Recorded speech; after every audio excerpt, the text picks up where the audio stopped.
રાસાયણિક ખાતરોમાં ફોસ્ફેટિક ખાતરો જે છે એનો કમરતોડ ભાવ વધારા દર્શાવતું ઇફકો કંપનીનું એક ભાવપત્રક 3 જાન્યુઆરી 2025ના રોજ એમણે પ્રસિદ્ધ કર્યું હતું.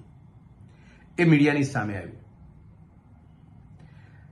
છેલ્લા 10 વર્ષની અંદર એનપીકે એટલે કે ફોસ્ફેટિક ખાતર જે 750 રૂપિયામાં મળતું હતું એ આજે ભાવ વધારા સાથે 1720 રૂપિયામાં 50 કિલોની બેગ ખેડૂતને મળશે. એવી જ રીતે ડીએપી 1000ની અંદર મળતું હતું, એનો ભાવ પણ 1350 રૂપિયા જેવો કર્યો. દેશના ખેડૂતોની પરિસ્થિતિ ચાહે ખેતર ઉપરની હોય કે પોતાની આર્થિક હોય, એ દિવસે ને દિવસે નાજુક બનવા પાછળ આ ડબલ એન્જિનની સરકારો મુખ્યત્વે જવાબદાર છે. રાસાયણિક ખાતરની ફેક્ટરીઓ, કંપનીઓ એ જ્યારે ભાવ વધારો કરે છે ત્યારે કંઈ ને કંઈ એવા ક્ષુલ્લક કારણો આપે છે જે સામાન્ય રીતે માત્ર સરકારને જ ગળે ઉતરે છે, દેશના અન્નદાતાઓને ગળે ઉતરતા નથી.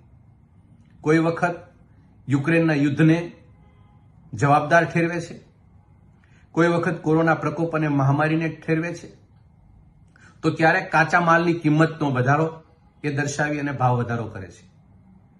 પરંતુ ભારતીય જનતા પાર્ટીની સરકારમાં બેઠેલા લોકો, ખેતી પ્રધાન દેશના વહીવટ કરતા લોકો, ખેડૂતો ઉપર કમરતોડ ભાવ વધારો કરી અને સરકારી તિજોરી છલકાવવાની મનસાવાળા લોકો ખેડૂતના ભોગે આ ધંધો બંધ કરવો જોઈએ.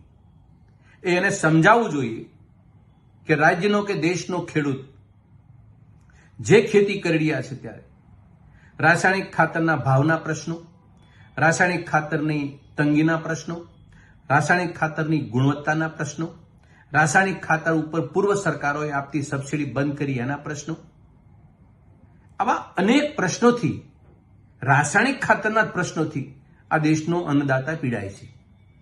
આ તમામ બાબતો ઉપર ચર્ચા વિસ્તારથી આ દેશ અને રાજ્ય કરી રહ્યું છે. છતાં પણ ભારતીય જનતા પાર્ટીની સરકારને આ ભાવ વધારો એ મુકતા કોઈ પણ પ્રકારના ખેડૂતોની પરિસ્થિતિ શું છે એનો કોઈ વિકલ્પ નથી. આ ભાવ વધારાથી ગુજરાતના ખેડૂતો ઉપર 350 કરોડ રૂપિયા જેવી માતબર રકમ એને ભોગવવાનો વારો આવશે.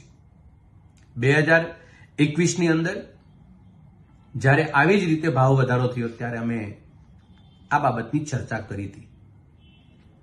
1 એપ્રિલના રોજ ઇફકો કંપની આવી રીતે ભાવ વધારો મૂકે છે.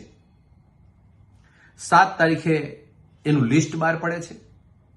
9 તારીખે એ ભાવ વધારા અંગે તત્કાલીન કેમિકલ અને ફર્ટિલાઇઝર મંત્રી શ્રીમાન મનસુખભાઈ માંડવિયા એની સફાઈ કરે છે.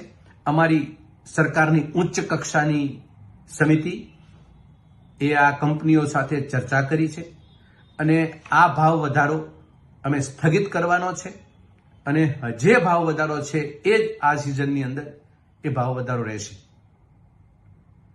7 તારીખની 9 તારીખ આવી અને 9 તારીખ પછી સીધી 1 મે આવી અને મેના દિવસે જે લિસ્ટ આવ્યું એ ભાવ વધારો યથાવત રહ્યો અને ભાવ વધારા પ્રમાણે વેચાણ પણ થવા લાગ્યું.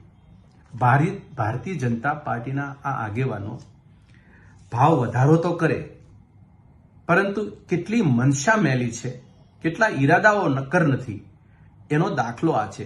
એવી જ રીતે આજે ઇફકોના એમડી આજે ટ્વીટ કરે છે કે કાચા માલની કિંમત ઉપર ભાવ વધારો થવાથી આ જે લિસ્ટ બહાર પડ્યું છે એના કારણે છે, પરંતુ આ ભાવ વધારો હાલ તુરંત લાગુ કરવામાં આવેલ નથી.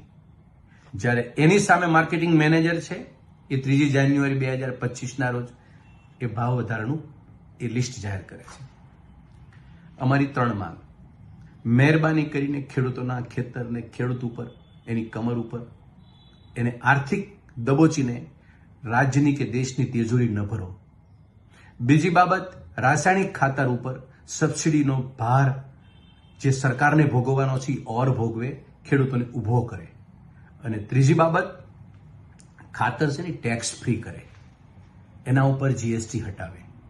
આ 3 બાબત જો સરકાર ધ્યાનમાં લેશે તો ખેડૂતોને કંઈક નફાકારક પરિસ્થિતિમાં એ માહોલ બનાવવામાં ખૂબ મદદરૂપ થશે. આ કોંગ્રેસ પક્ષની માંગ છે.